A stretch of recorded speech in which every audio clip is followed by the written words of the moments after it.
boys and girls, to a new episode of Chicken Bone Alley, brought to you by SRI Performance, Stock Car Steel, Draco Springs, and RK Motorsports Consulting with Randy Keene. What's going on?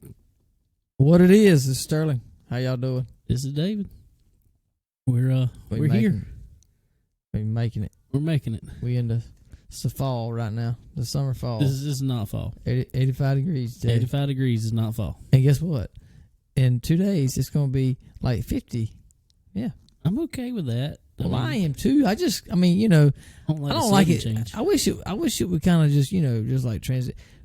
There ain't no sneaking up on it, Bo. It's like summer, winter.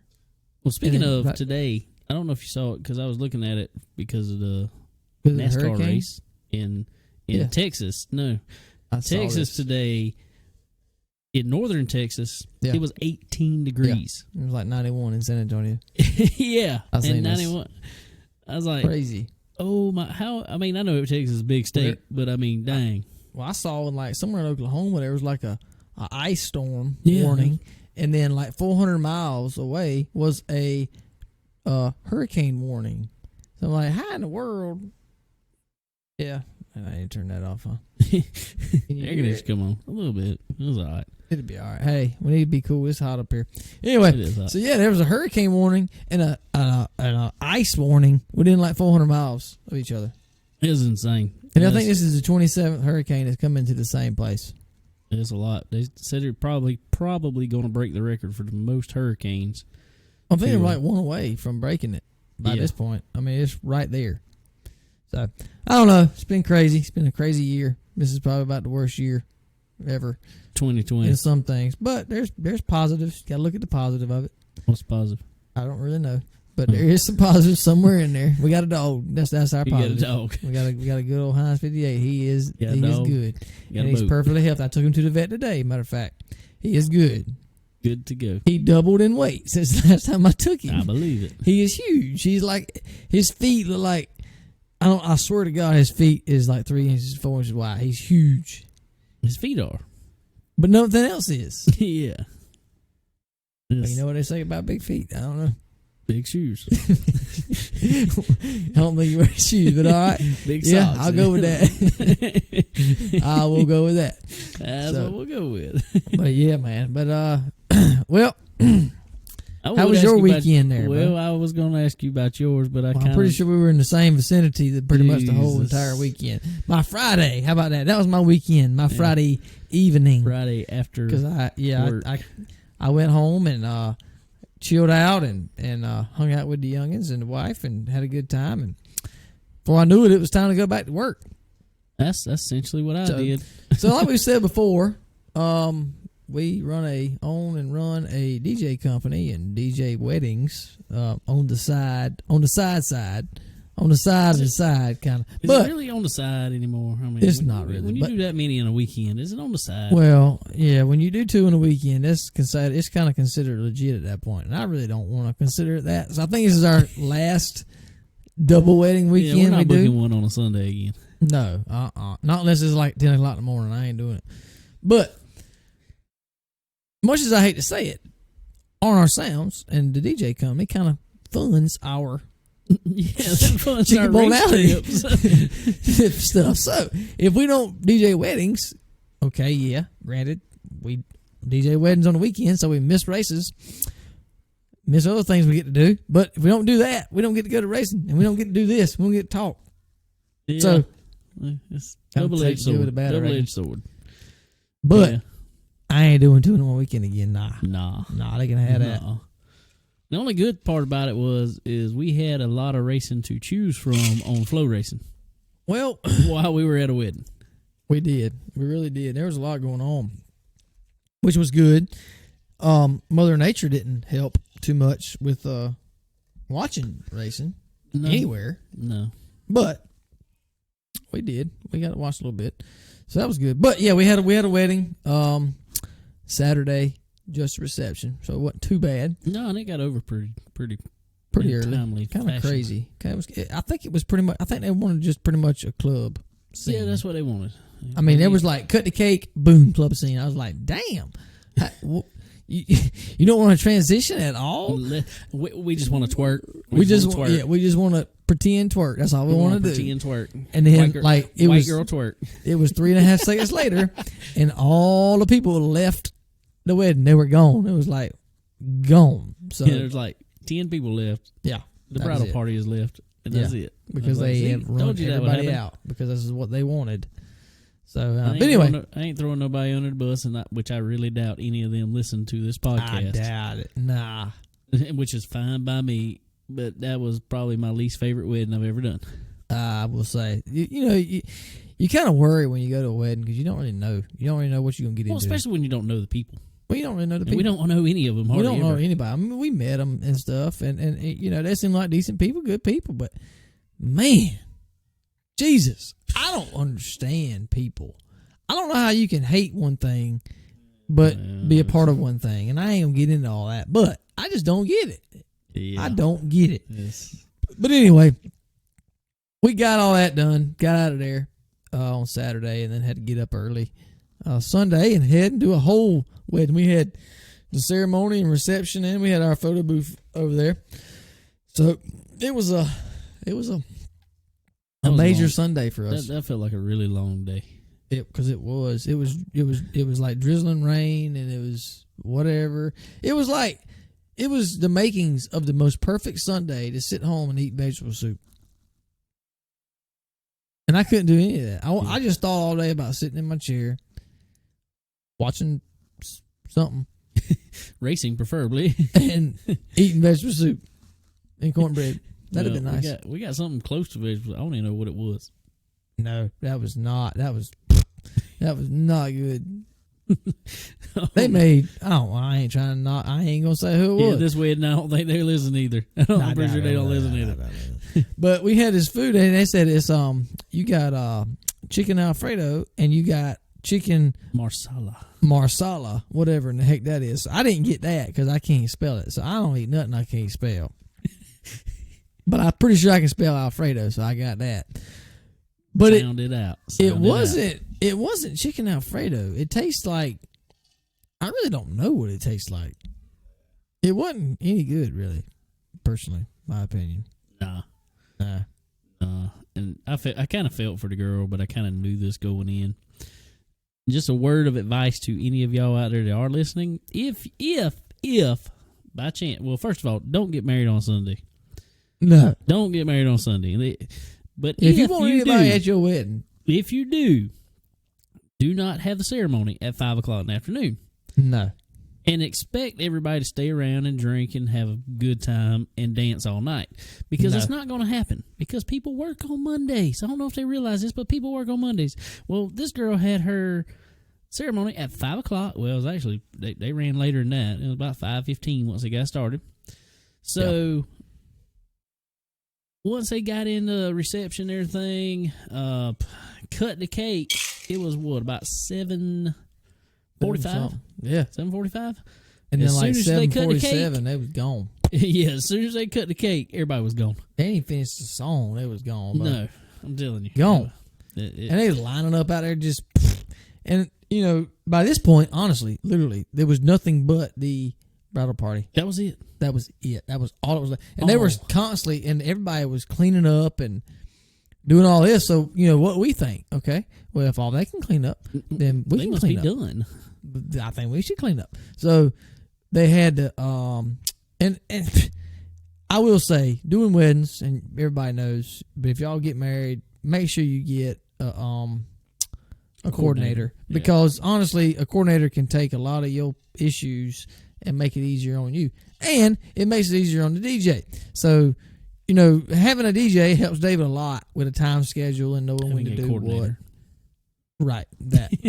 That. So, having that helps a lot. But I think she took it a little bit to the extreme. Yeah. She did message us afterwards, though.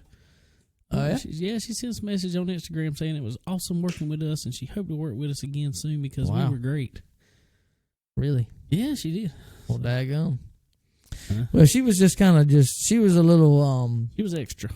She was she was extra. into her job. She loved her job. She had a resting bee face. constantly all It the wasn't time. just resting. I don't think it was resting. I think it was prepared earlier. But anyway, it was all right. Did whatever. David asked her. He's like, I mean, they were leaving. Everybody was leaving. Everybody's leaving. This was like 9 o'clock on a Sunday. David asked her, you think we can go ahead and clean up and wrap up and get out of here? He's like, let me ask. Dang it. Okay. So she goes and asks the bride, and the bride's like depressed at this point because there's nobody staying to celebrate her wedding. So she comes back and says, no, she wants you to stay and play. All right. Whatever. So then one of the bridesmaids, she comes over and she's telling us about the whole deal. She's depressed that nobody stayed. Well, why did you do it on a Sunday night like this, you know? So anyway, we stayed with them a little while, did the whole thing. They had fun, I guess. Seemed like it. It seemed to. They were highly drunk by the time we left. Oh, so. God. From 9 to 10, they got really drunk. Really fast. They had they just went out to the bar, and I guess everything that was open already, they gave it to them. They had to pay for it. Yeah. So every bottle of wine, there was like one glass poured out of it.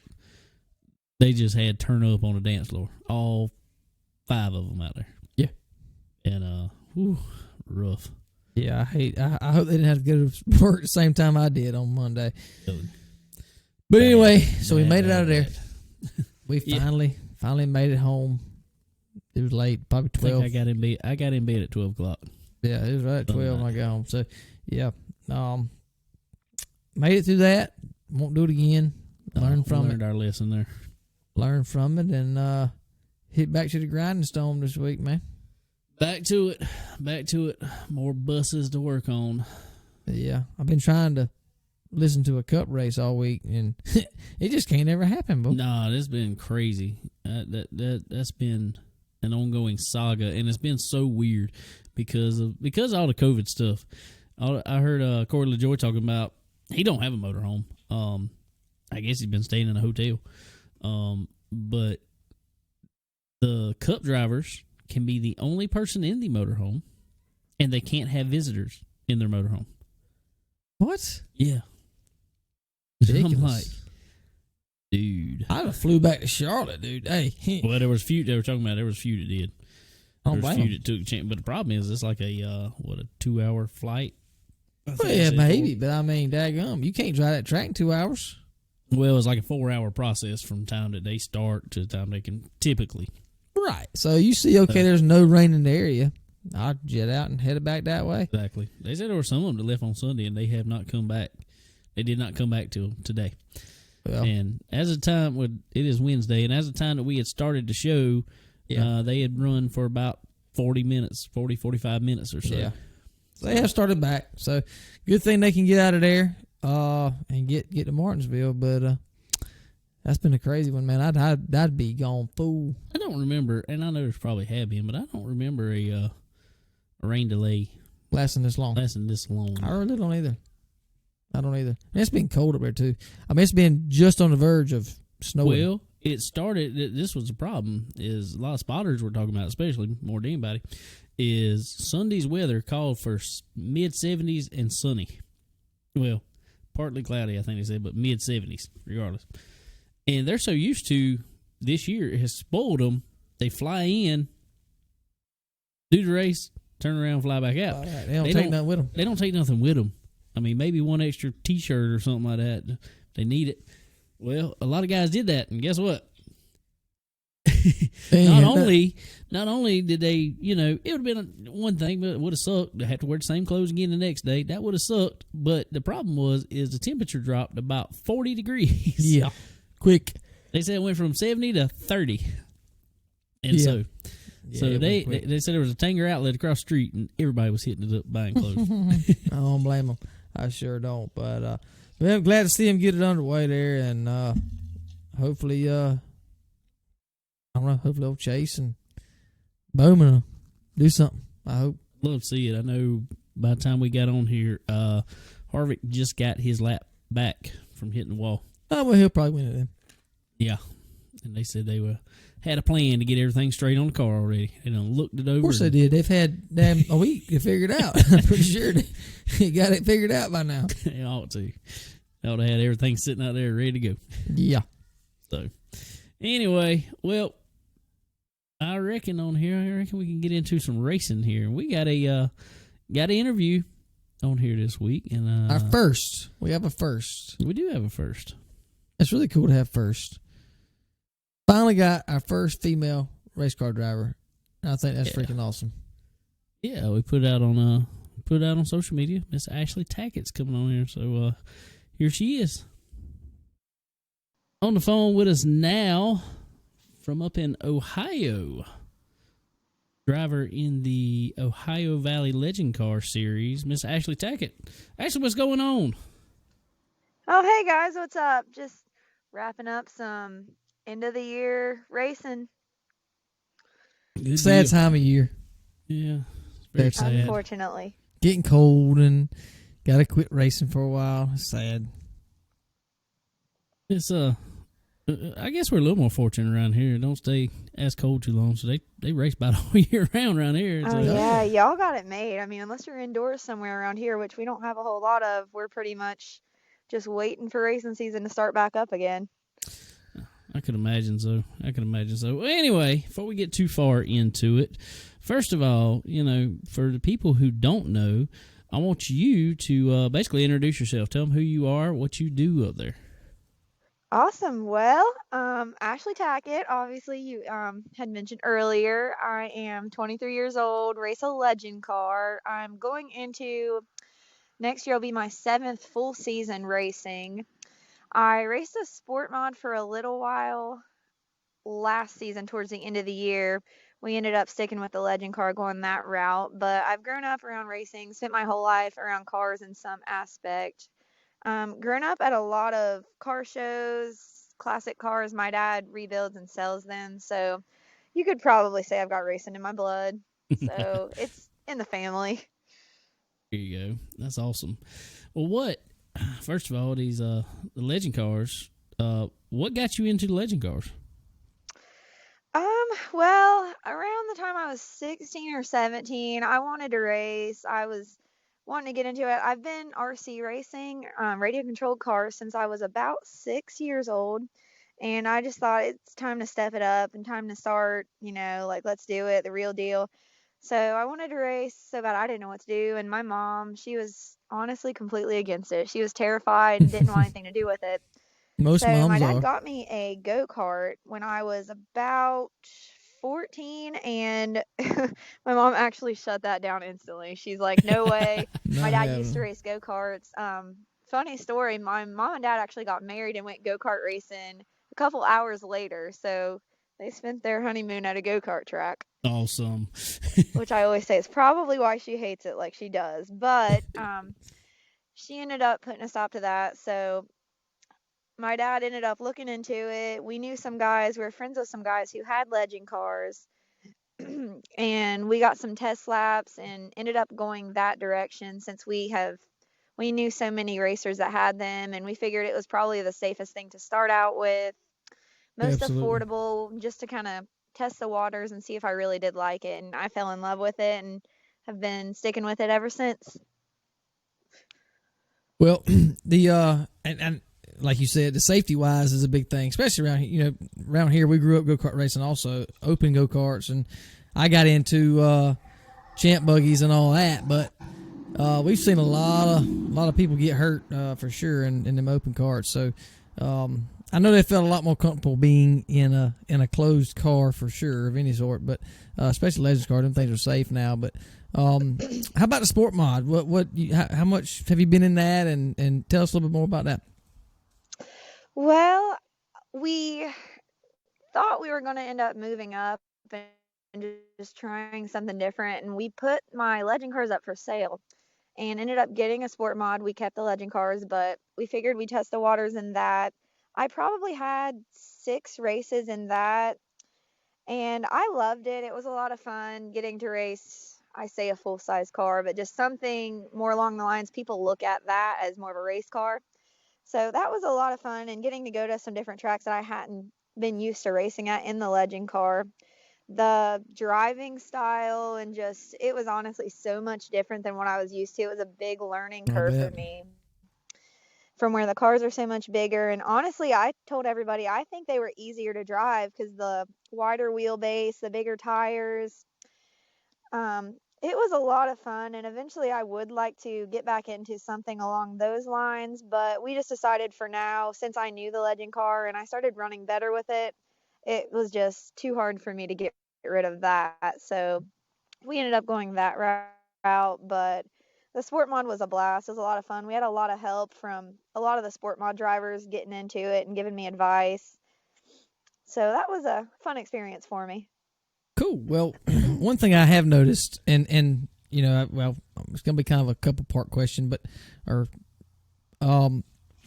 up there around your area in the Ohio Valley, running dirt is kind of like the thing to do, pretty much, because you'll have dirt tracks everywhere, which I love that, and that is freaking awesome. But you know, it's a little bit different for us around here because a lot of Legends cars, or Legend car tours, or whatever, if you will, run some asphalt stuff around here, but they don't push it that much around where we live. You got to go a couple hours north, and there's really not a whole lot that you can run up there, but you can. But anyway, so that being the case, and like you said, the one thing that I kind of noticed when we went up there is y'all got a really good group of people that run in your class and the Legends car, that whole group up there. Everybody seems to help each other out, get along for the most part, and kind of root each other on, and kind of got a big family there. Is that something y'all have grown to do, or is that just kind of a thing up there? Because it's down here, racing is a whole lot different. Because you're not buddies with anybody in your class. No, you bring your friends with you, and that's all.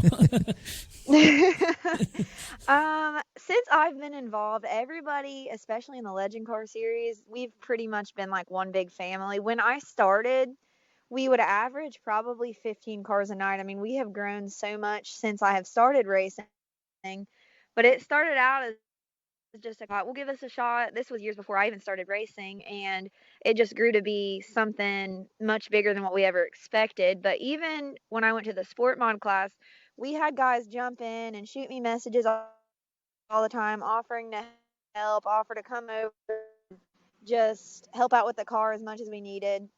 I actually sold both of my Legend cars about a month ago, and I'm in a borrowed car. Tom and Jaron Purdue had an extra car they're letting me run of theirs, so I've had it here at our shop for probably a month now. But just little things like that, I mean, that's what I love so much about the Legend car series. Guys are just so willing to jump in and lend you a hand. I mean, heck, you don't see it very often. Somebody will just lend you a whole car and say, do what you want with it and run it. He actually, before I loaded it, the first time even made the comment, he said, if it takes junk in the car to win, go for it. He said, just don't get hurt. I don't care what you do with the car. Wow, that's Obviously, awesome. I was a little on the fence about driving it very hard because I didn't want to tear anybody else's equipment up, but everybody is just so friendly and so willing to help. I mean, that's what I love about racing around here. Cool. That's awesome. I wish it was more like that around I here do too. Around here you got to take a knife or something with you to the racetrack. Yeah, you don't never know, man. Take a knife to the racetrack. You got to watch your back. You better keep the jack handle loose. That's all I'm I gonna ain't say. kidding, man. Because you're liable to need it. Oh, that's awesome. Well, I want to go back on something a minute that you were talking about a little while ago. We'll come back to Legend cars, but these RC cars that you race. I'm gonna give you a little history about me and Sterling. I ain't even gonna say racing RC cars. I think we kind of briefed her a little bit on this. We're gonna tell everybody about our RC experience. We wanted to get into RC car racing and stuff like that. They need to call it RE. Really what? Expensive. That's what they need to call them. Yeah, not RCs. Yeah, because we broke more stuff in about an hour. Promise you. Trying to run those things. Promise you. Then we had any fun because we just realized how hard it was. It's very difficult to go fast with it. I mean, anybody can drive it, but to go fast with it. We had those little. We had like little 4-wheel-drive little. The Traxxas trucks. Traxxas Slash. Whatever they were called. Look fast. I mean, they were quick. Probably not as fast as actually what you've been running and what you are running, but they were fast enough, and we were just trying to go straight, and we ended up running into mailboxes and everything else. So how you can stand in one spot and run, especially these guys that run road courses and stuff, how do you judge where you're at, really? And I have no idea. But tell us a little bit about that and what kind of cars you run and have run in the past and all that. I know a little bit about the dirt stuff, so that's pretty cool. Yeah, well, we started out, I was probably 6 or 7 years old, and my cousin, Brian Phipps, Graphic Creations, he's got a little graphic shop across the road from my house. He does a lot of race cars around here, helps out a lot of racetracks. And him and his dad were just thinking one day, and they're like, let's get some RC cars. So they were messing around in the shop, set up a little makeshift track, and it started out, we raced on concrete, on his concrete floor. It was probably 12, 13 of us. Every Tuesday night, we'd go over there and just have some fun and race. We did that for about 2 years, and he got so busy with work and cars in the shop, it was too hard to move him in and out. His dad thought, let's build a dirt track. So we have an old barn by our house, which was inherited from family. We ended up building a dirt track from it. This is going into the 10th year now of the Wow. barn raceway. And we've pretty much all done it as a family, and it's grown. We've got guys that drive from Tennessee every single week to race with us, West Wow. Virginia, Kentucky, a little bit of everywhere. Wow. Me and my dad, it was kind of a thing we did starting out, and we still do it. We probably have, it's awful to say, probably 15 cars between the both of us. Wow. I've raced everything from the Traxxas trucks, like you were talking about, to a 17.5 sprint car, which is it's a 10th scale version Jesus. of an actual sprint car, obviously. Oh. And late models, they have modifieds. I've probably done about everything there is to race over there. Mainly, I stick with the late models. I actually race for Bill Caldwell. He picked me up last year. He's my car owner. So I'm racing two of his cars this year. Got the championship in both classes last year, and we're going for another Sweet. one this year. So I've got 4 championships over there since we've started. So I've been in it for quite a while now. Is that something? I know the weather can get crazy up there. Y'all aren't as bad as Northern Ohio, being that y'all are in very Southern Ohio. But is that something that y'all do kind of all over the winter, or is it kind of all year long thing? It's every Saturday in the winter. It's indoors, so weather doesn't really affect it. It's fully heated. We start around noon on Saturday and spend all day there racing and just having a good time. It's right across the road from my house, so we just carry everything over and just hang out. But especially with the RC cars, especially when it comes to the racing aspect of it, there's a lot that it has in common with racing actual cars. I think it helps me a lot in the wintertime stay up to par with racing my legend car as far as the hand-eye coordination and racing etiquette of everything, learning when to pass and working through lap traffic. I think there's a lot that has to do with racing an actual car, so that kind of goes hand in hand together. That's cool. I know there's a lot of people that, or even around here, there's a lot of people that run RC stuff, but they don't. What I see around here is more road course stuff, more jumps, and that whole deal. More to. Dude, if they were running freaking late model dirt cars and stuff, I did see one the other day that they've opened a track up in upstate South Carolina. Oh, really? Yeah, that's about 3 hours from us. Yeah, I don't know why I would say I'm gonna get one, because I would just sit it there and crank it up, because I really couldn't. Are the ones y'all run, are they battery or are they nitro drip? What kind of engines are in them things? I've done both. The indoor track in the wintertime, everything's electric since there's not really any ventilation in the barn. Everything's electric, but outdoors, I used to race an 8th scale nitro car before I got my legend car, and that was all gas powered. And now they race the 5th scale gas powered late models. Those things are insane. I've seen one. They pretty much run like weed eater motors on them, don't they? Pack a lot of speed. Yeah. Yes, weed eater motors. Them things are insane. They look like a remote control driven go kart. Is what they look with a body on it. Is what they look like. Yeah.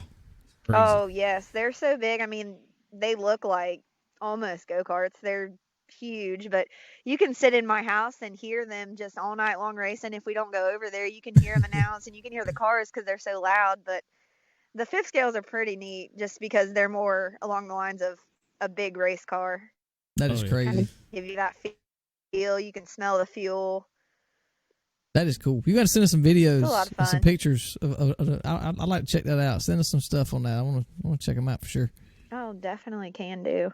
Cool. Well, something else you want to talk about? I know you're into a little bit, and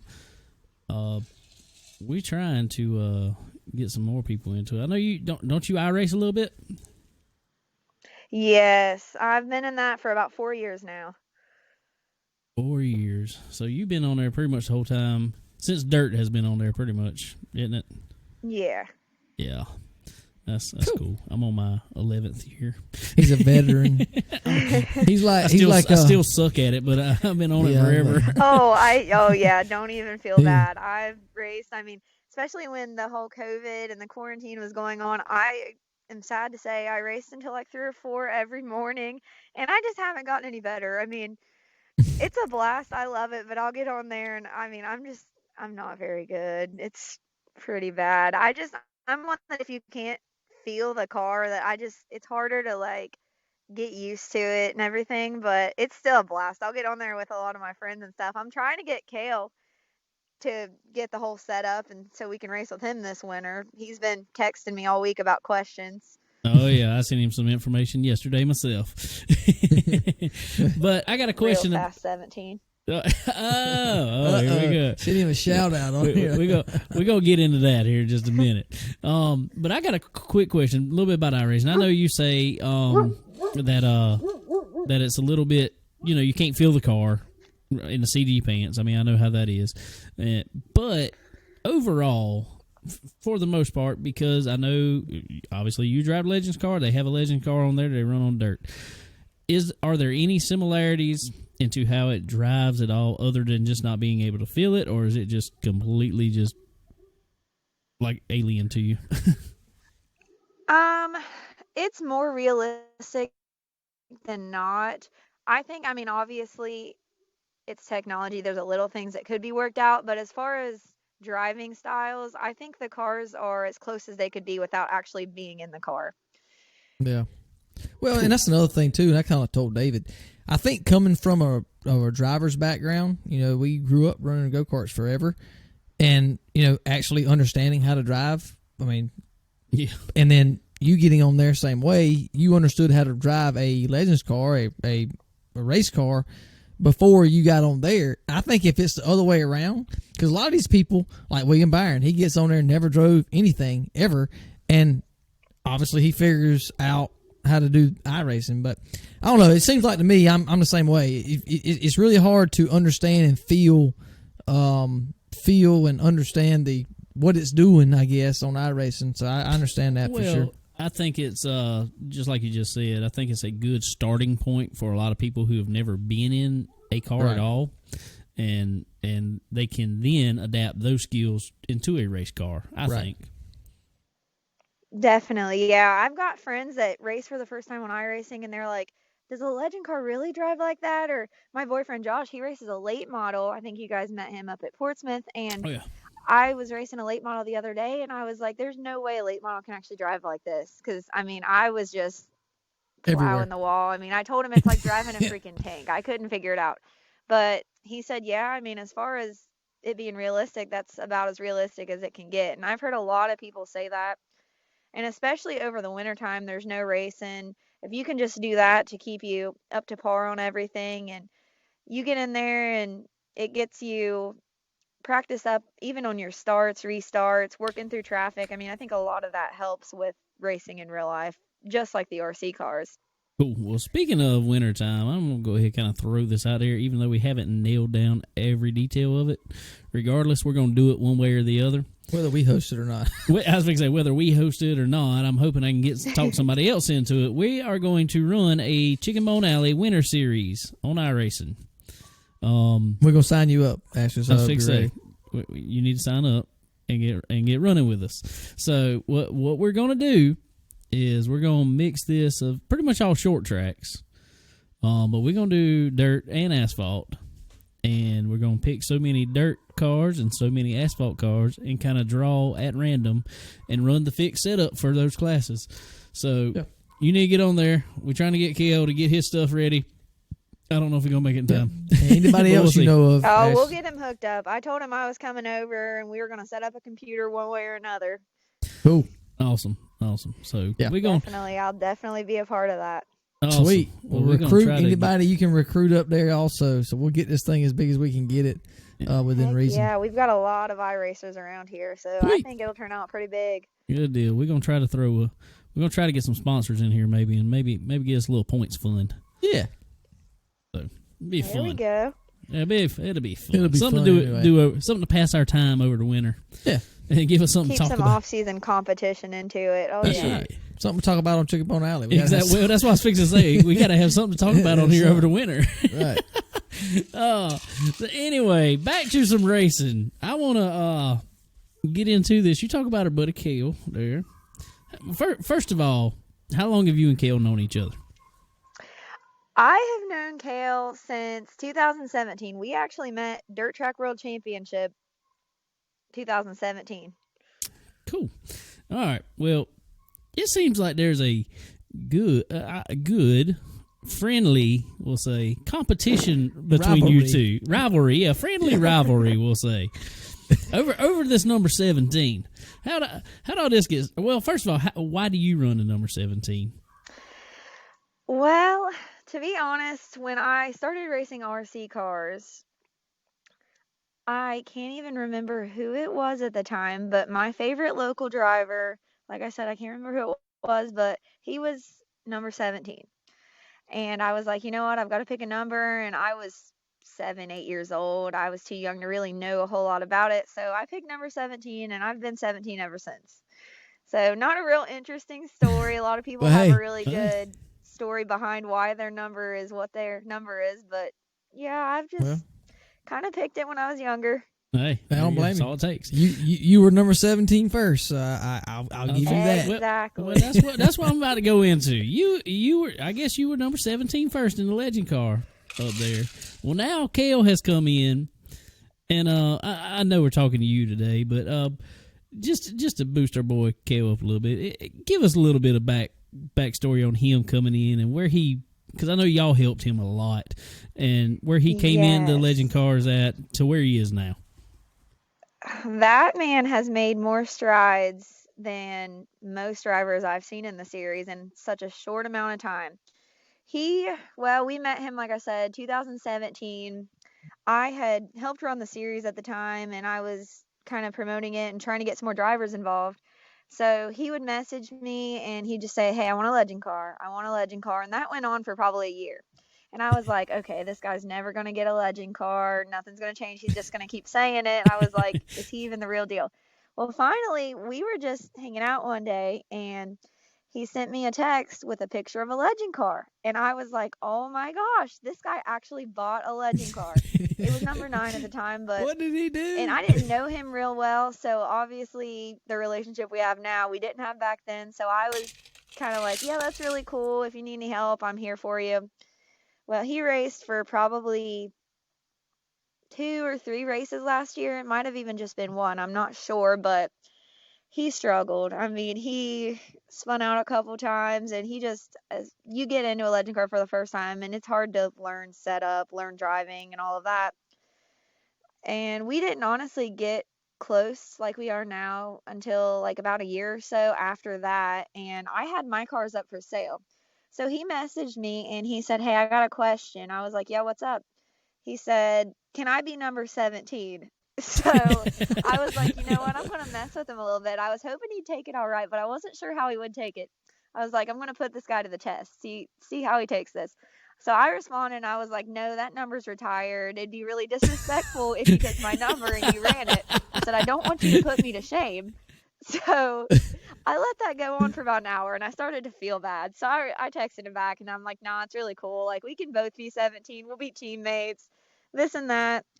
So about probably 6 months ago, my boyfriend Josh, he used to race legend cars.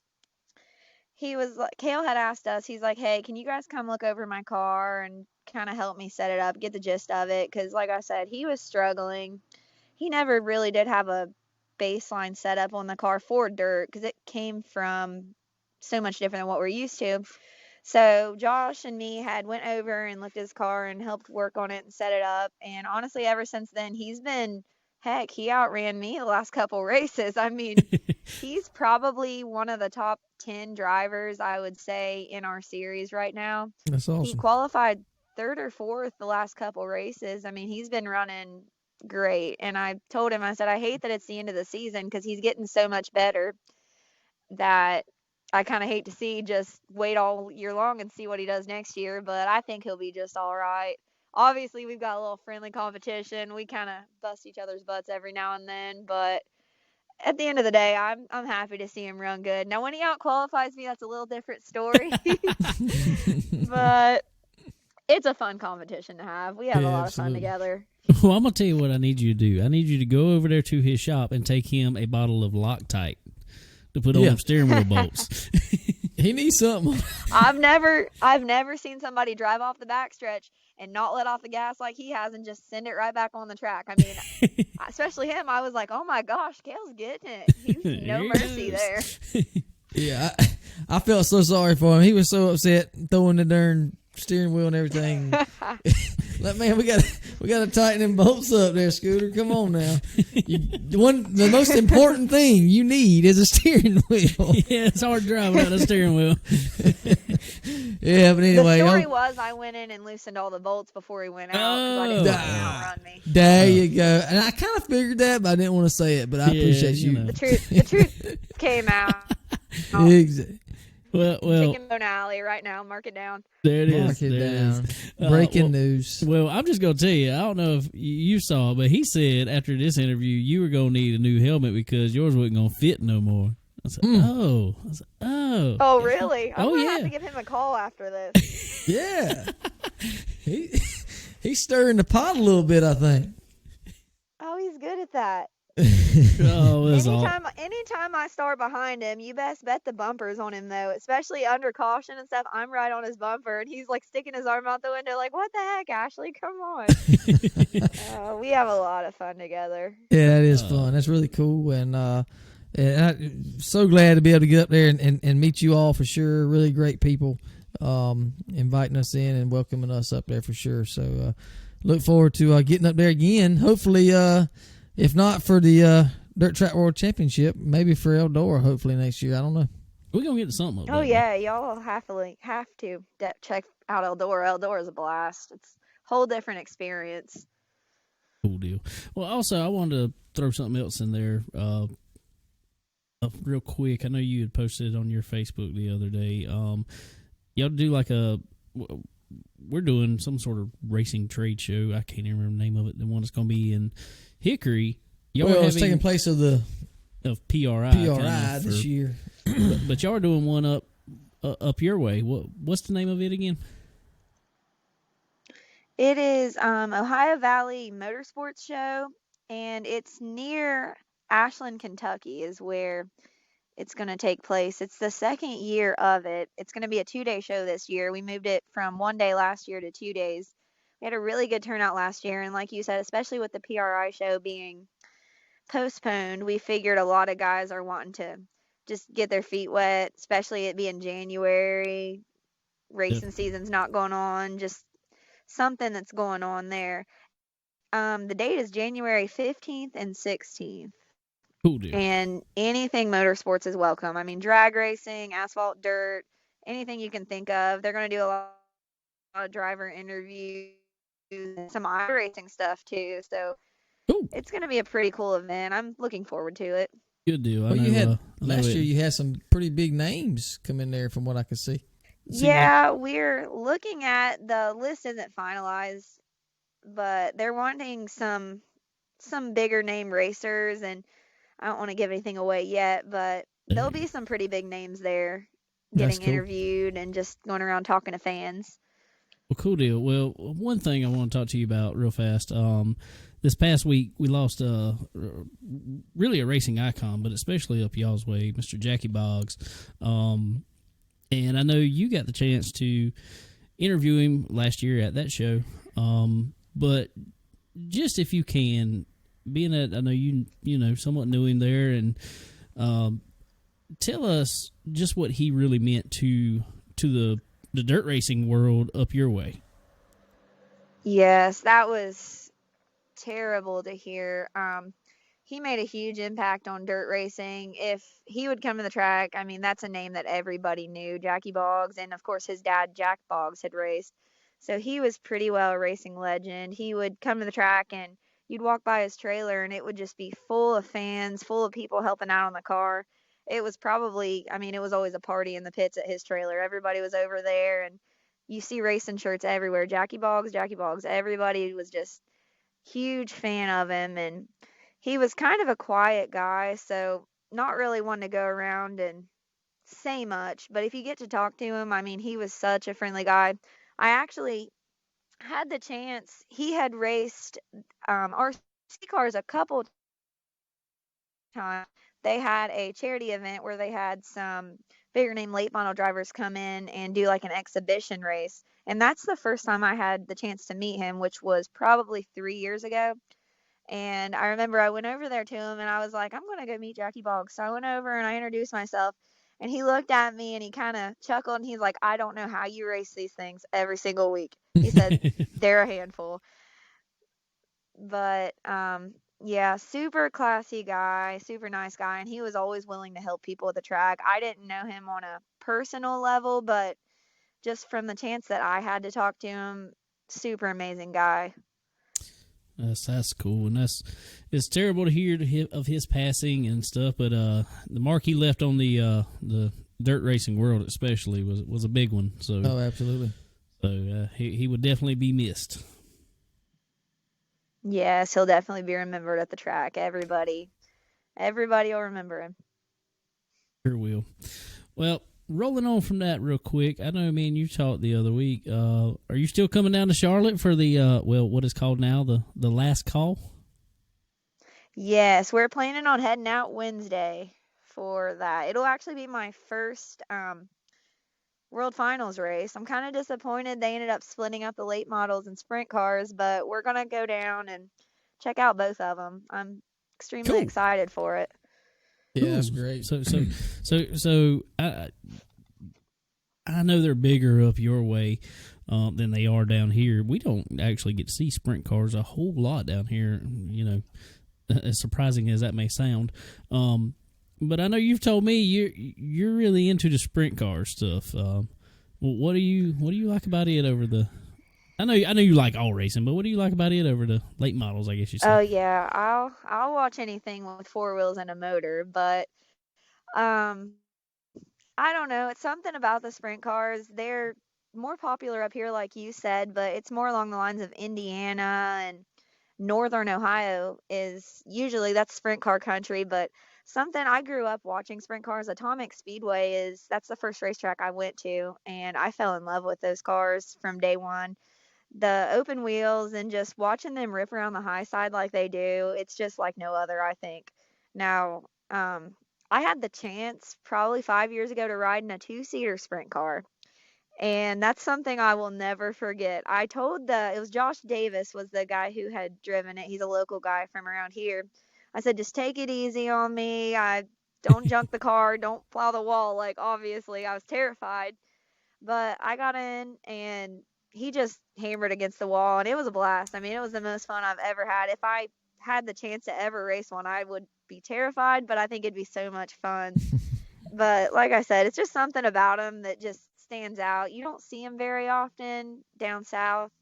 And I mean, they don't look like a typical race car, but the racing, and I full respect to the guys that drive sprint cars because I don't know how they do it. I mean, at the speed they have and racing side by side like that, I think they're absolutely insane. They absolutely are. And kind of like Kale and my boyfriend Josh always give me crap. They're like, because he races a late model, and I always give him crap. I'm like, why do you like those late models? I'm like, open wheels are so much better, which of course I love late models too, but it's just fun to mess with each other about it. But yeah, if I had to choose, sprint cars are by far my favorite.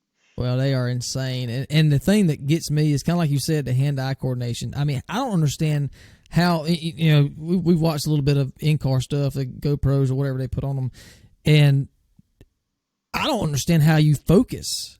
I really do. I don't get it. As fast as them things are moving, I don't understand it. I mean, them boys are running 10-second laps, and I mean, how? That's what I was fixing to say. That's like when Larson was, I can't remember what track it was at. He set a track record, run a sub 10-second lap. It was like 9 something.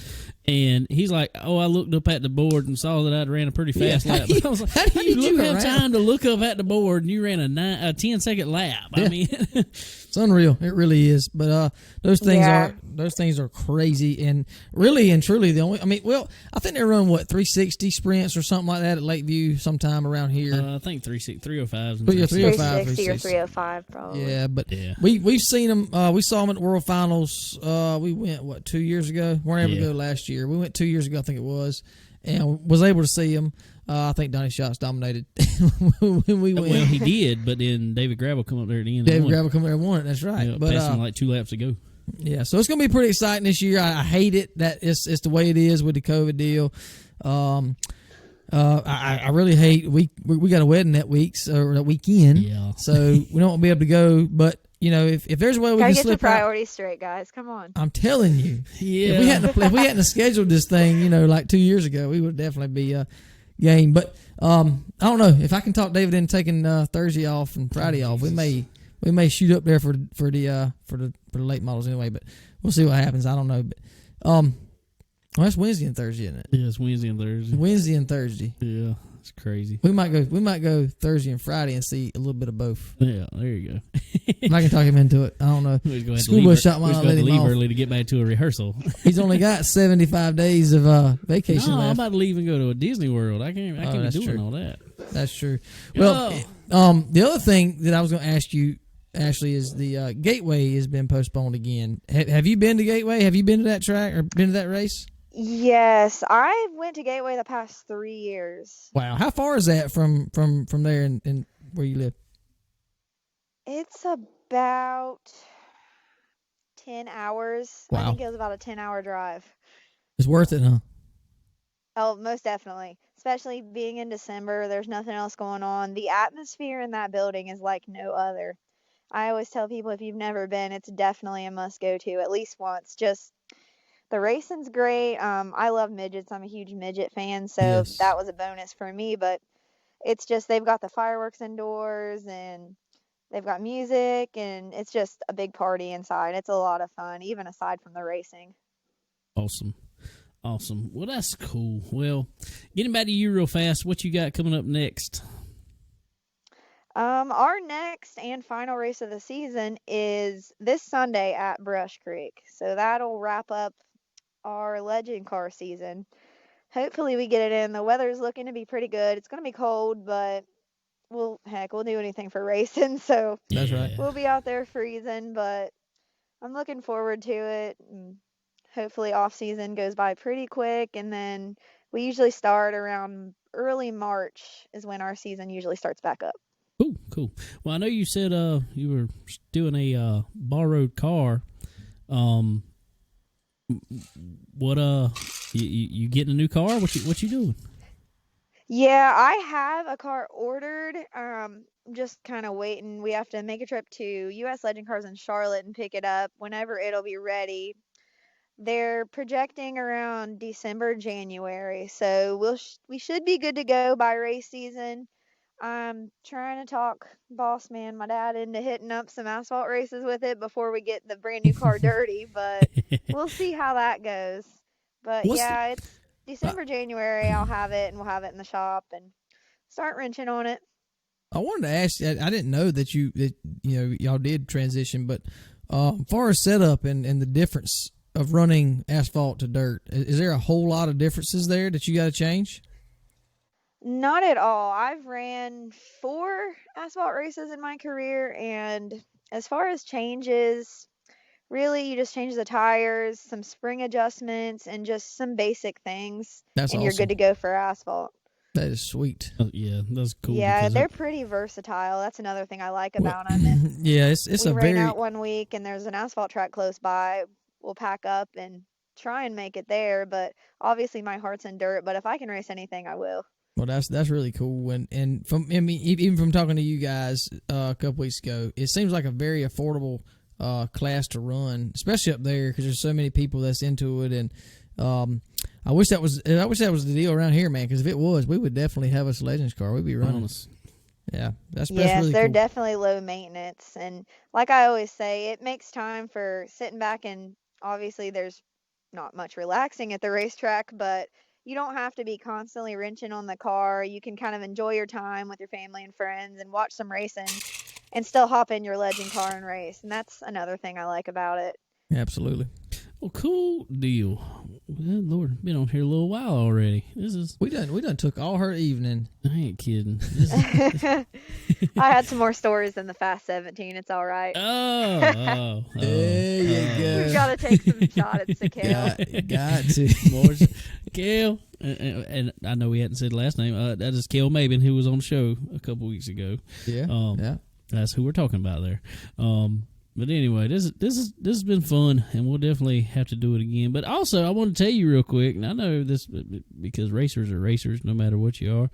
But you were actually, we just realized a little while ago, you were actually the first female we've had on this show. That is awesome. Really? Yeah, Wow. first one. I'm honored. Absolutely. Hey, Female, that's pretty cool. that is pretty cool. And you never know if we in like 10 years from now, if we ever make it to out of the upstairs playroom and we got us a studio somewhere, that'd be a pretty big thing, studio. I'll sign some autographs. There you go. We need some hero cards. There you go. Oh, well, cool, Ashley. Well, this has been fun, and we can't wait to do it again, and we definitely going to be on some iRacing soon. Awesome. Yeah, we'll definitely have to stay in touch and race some over the winter. I look forward to it. Good deal. Well, we appreciate you coming on, giving us some time, and we'll be talking with you. Good deal. Thank you guys for having me. All right. Back at it. How about that? That was cool. That was cool. That was cool to have Ashley on here. We appreciate her coming on here and Yeah, absolutely. hanging out with us tonight, talking racing, and she loves some racing. Yeah, she sure does. And like I said, really appreciate all them guys and gals taking us in and hanging out with us and treating us like one of their own, man, for sure. Yeah, well, I guess we've pretty much made just an Ohio family up there. Hey, it's easier to become friends with racers in Ohio than it is around here, man. Well, like I said a minute ago, I mean, there's a few that are friendly, but most race car drivers around here, they'll tell you. I bring my friends with me to the track. You know? Dude, the last 3 races we've been to around here, we've run after a fight. Oh, so yeah. what's that tell you? I mean, Oh yeah, every one of them, they all crazy. they don't like each other too much. I ain't kidding, bro. I ain't kidding. If But they ain't fighting on the track, they fighting in the tech shed afterwards. I'm telling you, or the fans up in the stand. It's Yeah, just I don't crazy. So care. it's cool to go up there and hang out and not have to worry about all that, man. Everybody has a good daggone time. Yeah, everybody did. And when we were at the Dirt Track World Championship, when we were up there, they had a big time. Everybody had fun. It seemed like, and was willing to help each other out on all that stuff, especially those guys in them legend cars, because they like she said, they're one big family almost over there. So really cool. Yeah, absolutely. So another one of our partners and good buddies and friends up there at SRI. Like we said last week, man. How about that trip? How about everything they got? We couldn't even fit it all in last week. No, I mean, there was so much stuff, just stuff. I mean, and it's all stuff that you need for race cars. I mean, It doesn't matter what it is. You run Legends cars. They got everything in the world you need for that. yeah, I mean, they got parts for it. I mean, I know them legend cars are somewhat specific on parts that they can run, but they got things that you need for that legend car. Yeah, Just like absolutely. one thing I saw, they had fasteners over there, and when I say fasteners, they made Fastenal look bad. Yes. I'm telling you. Because they had every bolt, screw, nut, washer, spacer, grommet, whatever you will need. And Zeus fasteners, they Zeus got fasteners. everything over there. I It's mean, really cool. Really it was is. really cool. And I was telling Sterling before the show here, cool setup they had. And I remember used to loving going in Advance Auto Parts most of the time. Remember the little thing they had on the counter with the Lucas oil in it? With the gears in it, you could spin up real fast. Yep. I always like them interactive things. I don't know what it is. Well, SRI Went there the other day. They had a little set up on the counter, with ignition coils on it and spark plug wires coming from around it, and some spark plugs in it. Well, I think or they had some kind of electrodes in it. Anyway, SRI makes their own brand of spark plug wires. Yeah. And Chad Elliott up there was telling us that they literally tested those spark plug wires running on a motor, holding a torch onto it. Onto the wires. Onto the wire. Will not burn. Will not burn. Did not lose any fire through it. I mean, nothing. Nothing. They can literally lay on headers, no problem, and they'll survive. And I actually saw 2 or 3 late models up there in Ohio with those same spark plug wires on them. So there's a lot of people running them, but y'all definitely need to pay attention to that. Definitely, especially on the dirt. Them things, you get knocked and hit everywhere, all over the place. You tell them where them wires will end up. They bounce around everywhere. Bounce around, and so get you. I'm definitely gonna get me a set of them. Definitely gonna get me some. So any of you racers out there, I would definitely look into it. It is a piece of mind, really. You ain't gonna absolutely, because I've seen many spark plug wires sit on a header and get burned through. Oh yeah, and just a great piece of mind to have to know that that's not going to happen with these wires. So yeah, absolutely. Also, like we said, all them fasteners and everything, you're going to need all those when you head over to Stock Car Steel and Aluminum. Get you some body panels for this. Yeah. For this car you put. You're going to be rebuilding your car this winter, getting it ready for the new season. So go check them guys out for sure. Get all your new sheet metal and chassis tubing, whatever you might need. You go get it all. And again, like they said, structural steel, they got everything. It's not too late. Get you some material, build you a deer stand. Get out there and hunt some deer. Go see Mr. Hut Strickland over there. Yeah, he'll hook you Stock right Car up. Steel. He'll hook you up. Yeah, it's really cool. And never forget, when you rebuilding these cars, guys, you want to go with a different suspension setup this next year. Get you some Draco springs going on that thing. They got any and everything, any size, any weights, any cut. They can custom build them for you. Anything. If you need, something special, something kind of trick that nobody else has. Yeah. They can hook you up. Absolutely. So go look them up, www.sriperformance.com, also www.stockcarsteel.com, and go check them out. Got everything you will ever need for a race car, plus more, especially with the supply side. They have everything you will ever need in one store because they are your one-stop shop for all things racing. The wheat. Yeah. Getting back to some racing, man. We had a little bit of stuff going on around us. Somewhat this weekend, kind of around us. I don't know. Mr. Brandon Overton pretty much dominated from what I can see this weekend. Dude, there was a few races in that Southern Series, whatever it is. No, was it Tri-City? A few more tracks. Didn't matter where it went. It didn't matter. They could have run in the parking lot. He dominated. Dude, that dude is. Oh man, he's fast this year. He's tough, man. Well, that's the thing about it. I mean, he goes and contends and somewhat dominates in the big series. So when he goes to run these little small, you got to know you kind of limited when you go to these tracks when he shows up. Well, definitely so. And I know at Tri-City up there, I was really hoping he'd pull it out. Old Shane Clanton led for a while, and there at the end, Overton passed him. Took off. Shane Clanton, yeah, by the way, runs stop tech brakes on that car, provided by RK Motorsports Consulting. Yes, sir. Appreciate you there, Randy. Sir. As always. But yeah, so there was a lot going on. Had a big crate late model race down in Lake City, Florida. All Tech. That's right. Motorsports Park or motor racetrack, whatever it is. That was about as long a weekend for them as it's been for them guys at Texas. Yeah, I swear it has. But that's a big race every year. $25,000 to win. Yeah. A lot of guys come down. I think Scott Bloomquist even run it a couple years ago or whatever. Yeah. But a lot of guys come down and run it. They'll put their crate motor in and I know Earl Pearson Jr. showed up and Our buddy downtown Michael Brown was there. oh yeah, he was there in many ways, and old Kyle Bronson showed up as well. So Ross Bales, there was Mark Whitener, there was, which I think Mark kind of runs crate stuff around there, big time. But anyway, old downtown Michael Brown, man, he showed up for sure. Set track record, that was awesome. Man, he was rolling on Friday. That track was getting faster and faster. But he went out, middle qualifying ish, and put down an awesome lap around there.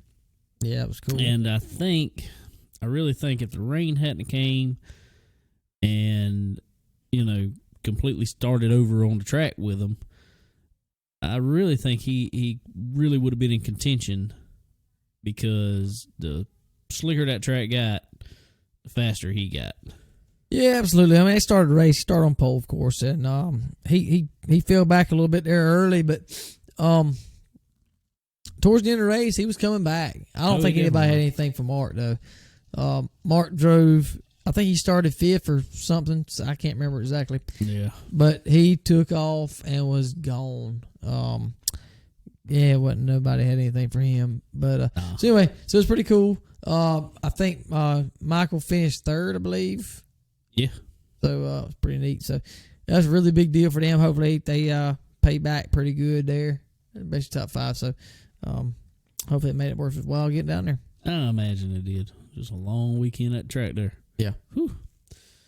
What else we got dirt wise? We got anything else? I mean, I know like I said, there was a bunch of little races and there wasn't no major series. They had rained out all those. Not like There was a lot of stuff going on. I mean, I know over there on the West Coast, they had the big, the 500 Outlaw, whatever, race. Kyle Larson went and run that. Owen Larson went and ran the box stock or whatever series, the beginner deal there, and did well. I think he won his heat, and ended up flipping it in the main. So he was okay, though. Everything was good with him there, but hated to see that. Wanted to see Owen perform well over there, but and I really don't know what happened to Kyle. I don't know if he got caught up in something and started from the rear and drove. Well, he got caught up in something in one of the heat races. I don't know which heat race it was, so I know that put him at the back. He finished like 8th in one heat race. Did he run, I'm assuming, like a B main or something like that? Yeah, he must have won that or something. Yeah, but he had to start way towards the back, and that looked like it's a small track anyway they're going to run on, but it was indoor stuff and a little teeny track, and I think it was just really hard to pass. Yeah, it looked that way. Yeah, definitely so. But speaking of Kyle, yeah, there's some big news out today. Well, it's big news, but I think that we all called known it. That we called, yeah, absolutely. We definitely called it. Been going on for a while. We've all kind of thought it. Everybody's been speculating, I guess. But old Kyle Larson going to Hendrick, driving a number 5 car for a multi-year deal. Yeah, multi-year deal. So apparently they got some good sponsors lined up for him. Yeah.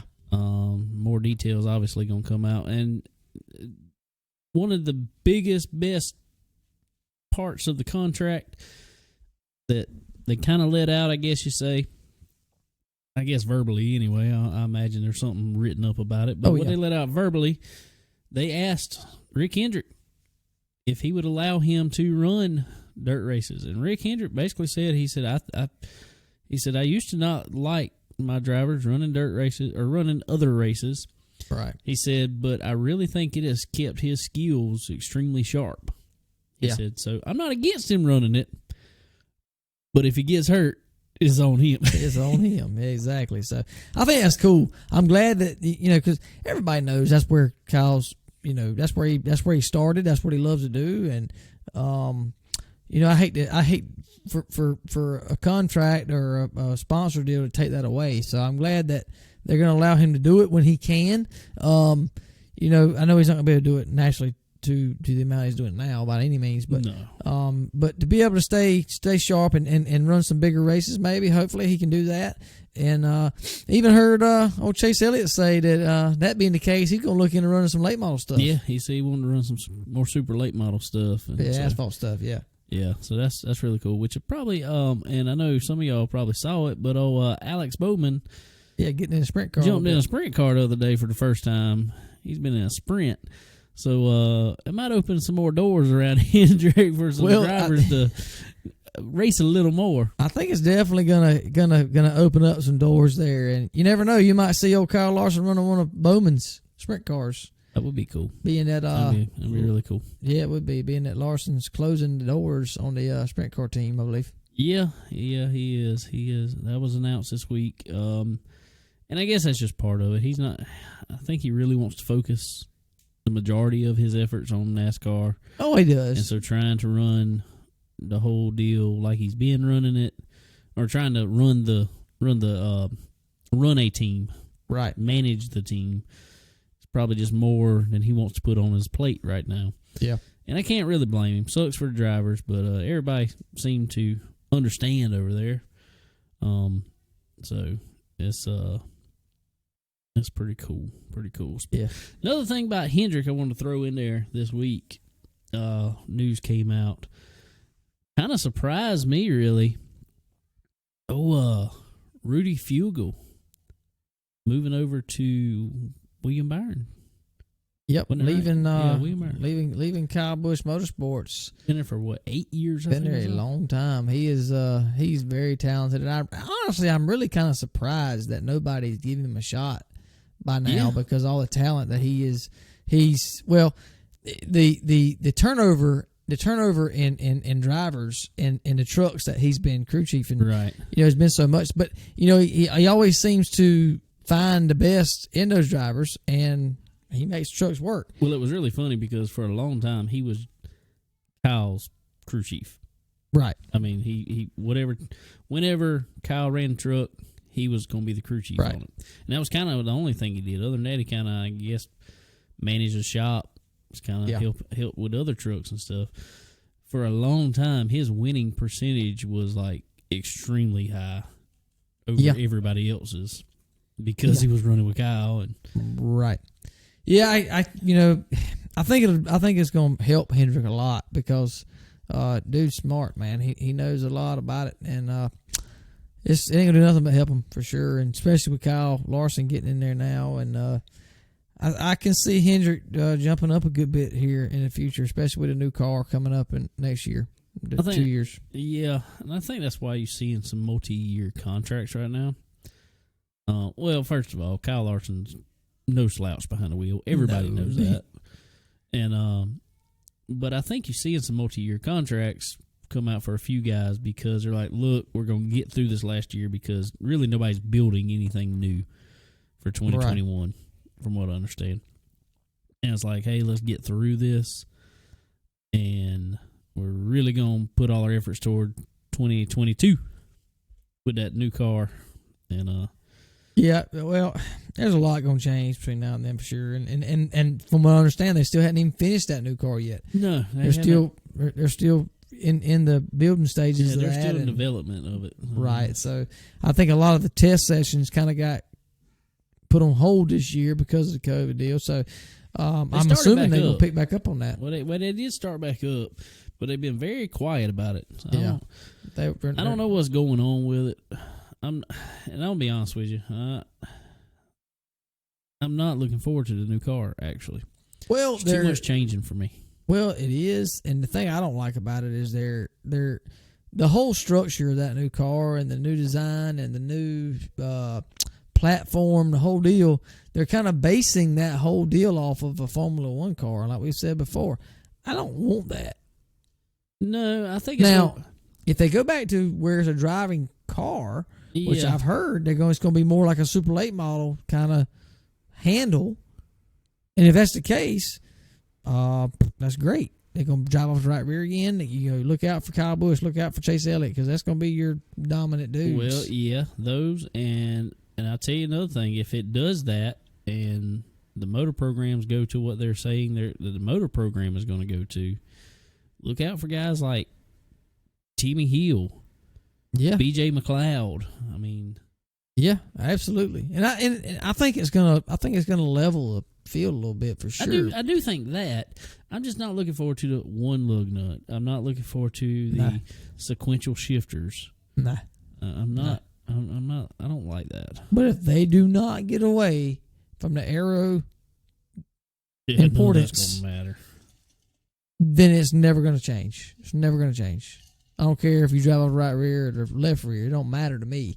If they don't change that aero dominance, it ain't going to never change. You're right. But I reckon that's a whole nother topic for a whole nother day. Yeah. But anyway, a lot of good stuff coming up. Proud of Larson getting back in there if he wanted to, and obviously he did. So I'm proud of him. I'm glad to see back in there. I'm going to be rooting him on. Dirt driver, in my opinion. Definitely so. Best there is. So I'll be rooting him on there for sure. But anyway. Definitely so. We also saw a little more news this week. They said that I reckon it was this week. We didn't talk about last week, did we? I don't think so. The Xfinity Series and Truck Series also going to be running at COTA. No, I think we saw that this weekend, yeah. So, yeah, it's cool. Glad to see that. I hope they come out with some more short tracks on that schedule, especially for the trucks. I don't know if they will, but I hope they do. I hope they set them up a lot more with the ARCA stuff to kind of help grow the ARCA Series some more. Need to get some more people in the ARCA Series. Need to get some more fans around that. So, if they can designate Xfinity and Cup together and trucks and ARCA together, I think it'd be good. Yeah, I do too. I just don't know. Probably ain't gonna happen. I don't think it's gonna happen because sponsorship.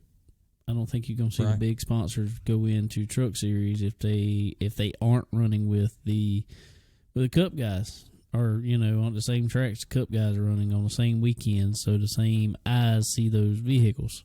Right. In all honesty, this year has probably been one of the best for the Truck Series because a lot of these truck races they're putting on before the Cup races, since they've had to reschedule a lot of this stuff.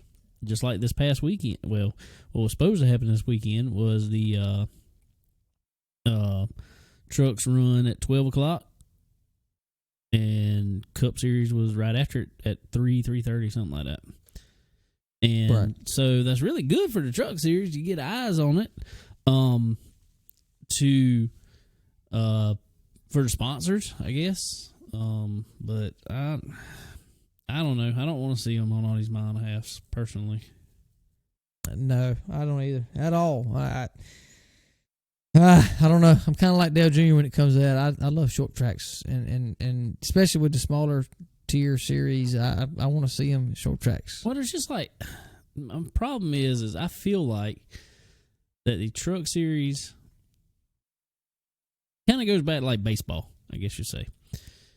Truck Series, like, your farm leagues and stuff like that. And so is the Xfinity Series somewhat. I mean, it's your double A ball and stuff like that. And before you make it to the major league. But it's like, no, we're just going to run them on the same track. Yeah. Here it is. I don't know. Here's everybody. I don't know. We'll see what happens. We definitely will.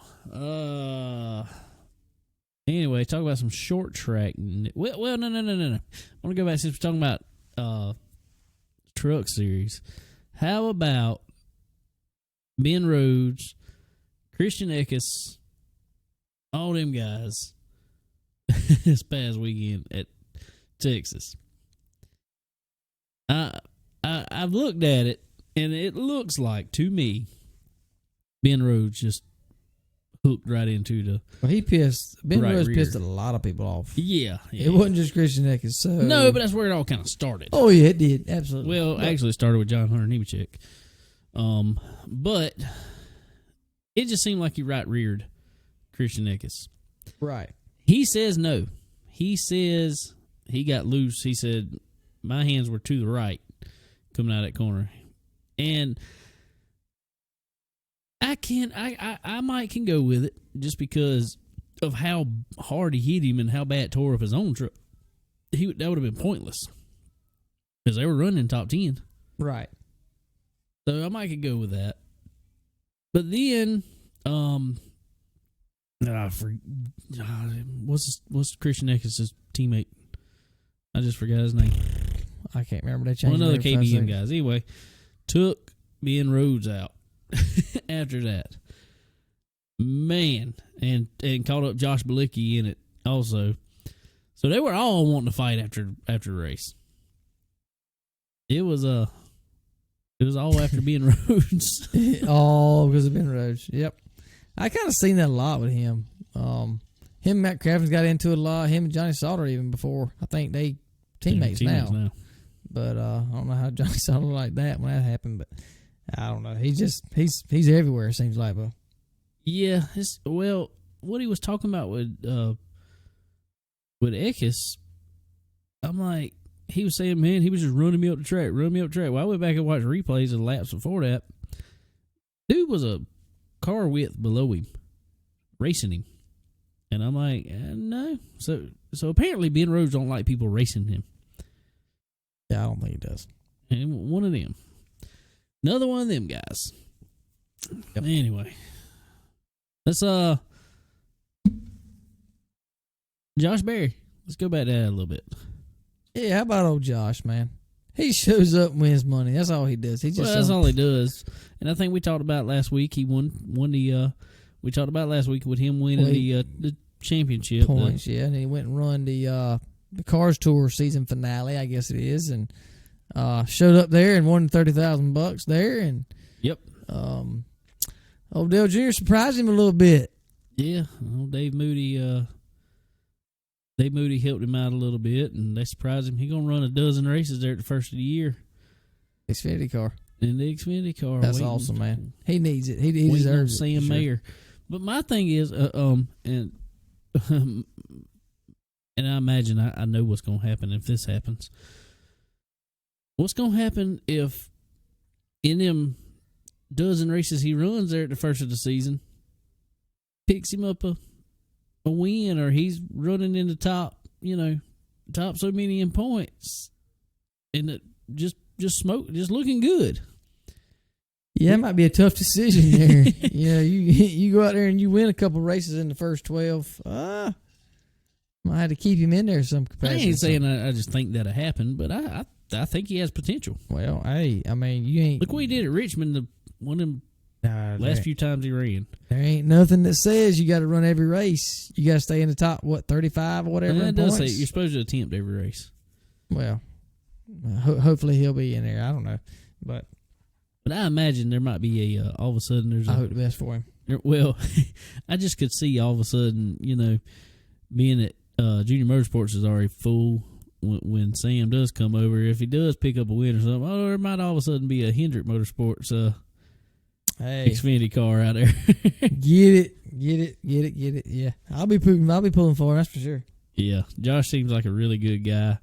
Yeah, needs him a break. That's for sure. Sponsorship has just never fallen for him. I don't know why, because he's an awesome race car driver. Really knows what he's doing. Yeah. And all around seems like a good guy. Yeah, he definitely does.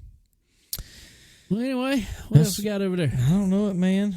I'm looking at the leaderboard here in the race, in the Texas race, which is Wednesday night. So there's 14 laps to go, and Kyle Busch has got a second and a half lead right now. 14 laps to go in the race? Yeah.